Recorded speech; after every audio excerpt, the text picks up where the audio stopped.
हनुमान जी का सीता से विदा होना और श्री रामचंद्र जी को उनका संदेश सुनाना। श्री महादेव जी बोले, हे पार्वती, तदंतर श्री हनुमान जी ने सीता जी के पास जाकर उन्हें प्रणाम करके कहा, देवी, आप मुझे आज्ञा दीजिए, अब मैं श्री रघुनाथ जी के पास जाता हूं। वे शीघ्र ही भाई लक्ष्मण सहित आपसे मिलने के लिए यहां आएंगे। ऐसा कहे पवन नंदन हनुमान जी ने जानकी जी की 3 परिक्रमाएं कर उन्हें प्रणाम किया और जाने के लिए कुछ दूर चलकर बोले, देवी, मैं जाता हूं, आपका शुभ हो। आप शीघ्र ही सुग्रीव और करोड़ों अन्य वानरों के सहित भगवान राम और लक्ष्मण को देखेंगी। तब दुख से दुर्बल हुई जानकी जी ने हनुमान जी से कहा, तुम्हें देखकर मैं अपना दुख भूल गई थी। अब तुम जा रहे हो, अब श्री रामचंद्र जी का समाचार सुने बिना मैं कैसे रहूंगी।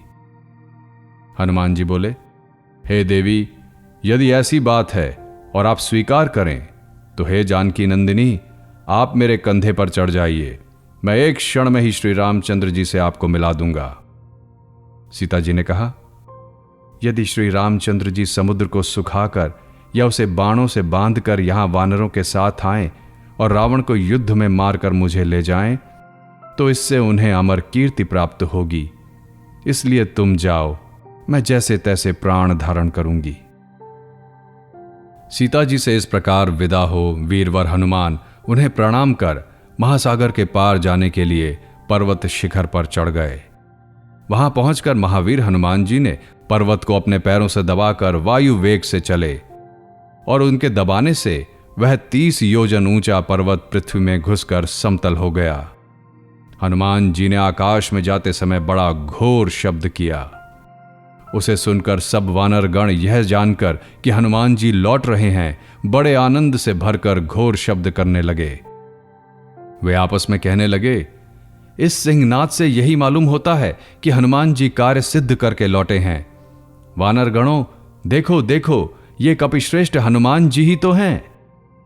वानर वीरों के इस प्रकार कहते कहते हनुमान जी उस गिरि शिखर पर उतर आए और उनसे यूं कहने लगे, मैंने सीता जी को देखा, अशोक वन सहित लंका का विध्वंस किया और रावण से भी बातचीत की। उसके पश्चात मैं यहां आया हूं। अब हम इसी समय श्री राम और सुग्रीव के पास चलेंगे। हनुमान जी की इस तरह कहने पर सब वानरों ने अत्यंत हर्ष से उन्हें गले लगाया। किन्हीं ने उनकी पूंछ चूमी और कोई अति उत्साह से नाचने लगे। तदंतर हनुमान जी के साथ वे सब प्रसरवण पर्वत पर गए। जिस समय वे वीर वानरगण जा रहे थे, उनकी दृष्टि सुग्रीव द्वारा सुरक्षित मधुवन पर पड़ी। उसे देखकर वे अंगद जी से बोले, हे वीर, हमें बड़ी भूख लगी है। महामते, हमें आज्ञा दीजिए जिससे आज हम इस वन के फल खाकर अमृत तुल्य मधु पिएं।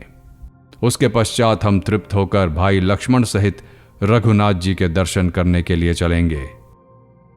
अंगद जी बोले, हनुमान जी ने कार्य सिद्ध किया है, अतः हे वानर श्रेष्ठ गण, इनकी कृपा से तुम शीघ्र ही फलमूल खाओ और मधुपान करो।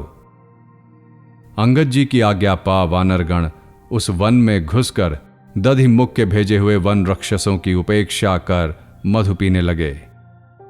जब उन वानरों ने उन्हें मधुपान करते देखकर मारा, तो वे उन्हें लात और घूंसों से कुचलकर मधु पीते रहे। तब सुग्रीव का मामा दधिमुख अन्य वन रक्षकों के साथ अति क्रुद्ध हो जहां वानर राज सुग्रीव थे वहां गया। वहां पहुंचकर वह बोला, राजन, तुमने चिरकाल से जिस मधुवन की रक्षा की थी, उसे आज युवराज अंगद और हनुमान जी ने उजाड़ डाला। दधिमुख की बात सुनकर सुग्रीव प्रसन्न होकर कहने लगे, इसमें संदेह नहीं, पवन कुमार सीता जी को देख आए हैं, नहीं तो मेरे मधुवन की ओर देखने की भला किसे सामर्थ्य थी, और उनमें भी निसंदेह यह कार्य हनुमान जी ने ही किया है। सुग्रीव के वचन सुनकर भगवान राम ने प्रसन्नता हो उनसे पूछा, राजन, यह सीता संबंधी तुम क्या बात कर रहे हो? सुग्रीव ने कहा, भगवान, मालूम होता है भूमि सुता जानकी जी का पता लग गया है, क्योंकि हनुमान आदि समस्त वानरगण मधुवन में घुसकर उसके फल खा रहे हैं, उसके रक्षकों को मारते हैं। बिना आपका कार्य किए तो वो मेरे मधुवन की ओर देख भी नहीं सकते थे। अतः यह निश्चय होता है कि वे देवी जानकी जी से मिल के आए हैं। रक्षकों, तुम डरो मत, उन्हें जाकर मेरी आज्ञा सुनाओ और उन अंगद आदि वानरों को मेरे पास लाओ। सुग्रीव की आज्ञा सुनकर वे वायु वेग से चले और हनुमान आदि से कहा, महाराज की आज्ञा है कि आप लोग तुरंत वहां जाइए, क्योंकि राम और लक्ष्मण के सहित महाराज सुग्रीव आप लोगों से मिलना चाहते हैं। हे महावीर गण, आप लोगों से प्रसन्न होकर वे आपको बहुत शीघ्र बुला रहे हैं। तब वे वानर श्रेष्ठ बहुत अच्छा कह आकाश में चढ़कर चलने लगे। वे सब वानरगण हनुमान और युवराज अंगद को आगे कर चले और तुरंत ही राम और सुग्रीव के सामने पृथ्वी पर उतर आए। हनुमान जी ने पहले श्री रघुनाथ जी को और फिर वानरराज सुग्रीव को साष्टांग प्रणाम कर श्री रामचंद्र जी से कहा, मैं सीता जी को सकुशल देख आया हूं। हे राजेंद्र, शोकमग्ना जानकी जी ने आपको अपना कुशल समाचार सुनाने के लिए कहा है। वे अशोक वाटिका के बीच में शिंशपा वृक्ष के तले बैठी हैं। हे प्रभो, सदा राक्षसियों से घिरी रहती हैं। अन्न जल छोड़ देने के कारण वे अत्यंत दुर्बल हो गई हैं और निरंतर हाय राम कहकर शोक करती रहती हैं। उनके वस्त्र मलिन हो गए हैं तथा बालों की मिलकर एक वेगी हो गई है। ऐसी अवस्था में मैंने सीता जी को देखा और धीरे धीरे उन्हें ढांढस बंधाया। वहां जाकर पहले मैंने सूक्ष्म रूप से वृक्ष के पत्तों में छिपे छिपे संक्षेप में आपकी सब कथा सुनाई। जिस प्रकार जन्म से लेकर आपका दंडकारण्य में आना हुआ, आपकी अनुपस्थिति में रावण ने सीता जी को हरा, तथा जिस प्रकार सुग्रीव से मित्रता कर आपने बाली को मारा, वह सब सुनकर फिर मैंने कहा कि सुग्रीव द्वारा सीता जी की खोज के लिए भेजे हुए बलवान, पराक्रमी और विजयशाली वानरगण सब दिशाओं में गए हैं और उनमें से एक मैं सुग्रीव का मंत्री और रघुनाथ जी का दास यहां आया हूं। आज भाग्यवश मैंने जानकी जी को देख लिया, अतः मेरा प्रयास सफल हो गया।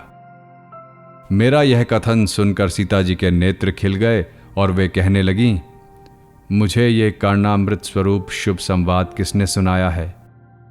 यदि यह सब सत्य है तो इस संवाद को सुनाने वाले मेरे सामने आए। हे प्रभो, तब मैं सूक्ष्म रूप से बंदर के आकार में उनके सामने उपस्थित हुआ और दूरी से प्रणाम कर हाथ जोड़कर खड़ा हो गया।